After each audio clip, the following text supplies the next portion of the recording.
Halo teman-teman, perkenalkan saya Anggri Rambuata Lili. Di video kali ini kita akan belajar tentang materi dari James Brunner.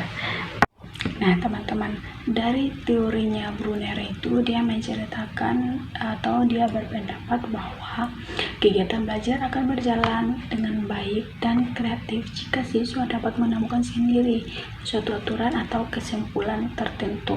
Nah, Brunner ini banyak memberikan pandangan mengenai perkembangan kognitif manusia, bagaimana manusia belajar ataupun memperoleh pengetahuan dan mentransfer pengetahuan.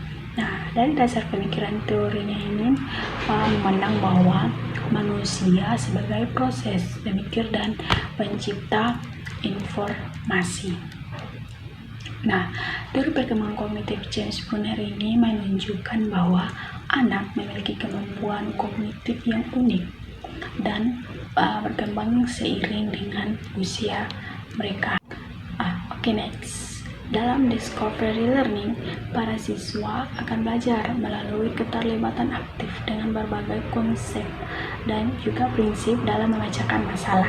Nah, kemudian guru akan mendorong para siswa untuk memperoleh pengalaman dengan melakukan kegiatan yang memungkinkan para siswa itu menemukan berbagai prinsip untuk dirinya sendiri. Dari pembelajaran tersebut akan membangkitkan keingintahuan siswa, memotivasi para siswa untuk terus bekerja dan juga berinteraksi dengan lingkungan yang ada di lingkungan sekitarnya sampai menemukan jawabannya itu sendiri. Nah, dalam tahap-tahap teori belajarnya Brunner itu ada beberapa tahap. Yang pertama enaktif, yang kedua ikonik, dan yang ketiga simbolistik. Jadi teman-teman, dari tahapan-tahapan teori menurut James Brunner itu, yang pembelajarannya itu melibatkan serangkaian tahapan yang membantu individu memperoleh pengetahuan baru. Nah, di sini tadi kan ada 3 tahap. Di sini saya akan menjelaskan tahap yang pertama, yaitu enaktif.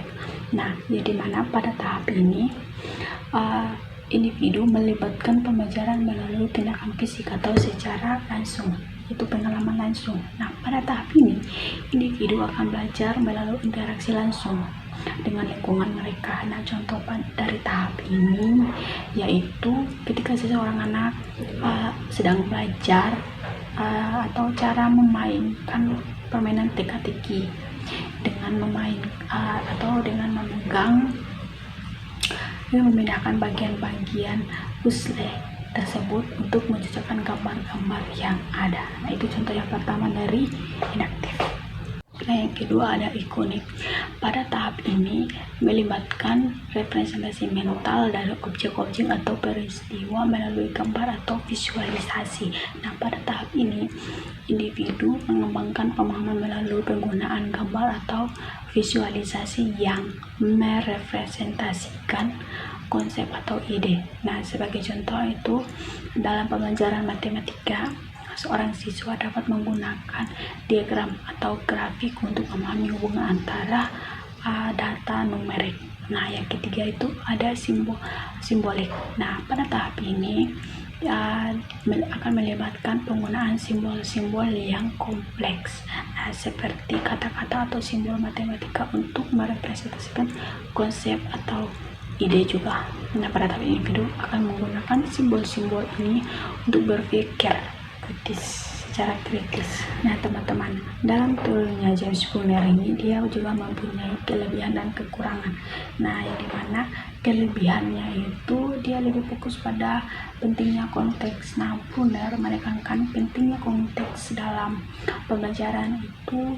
Nah, menurutnya itu pembelajaran harus terjadi dalam konteks yang bermakna dan relevan bagi individu. Nah,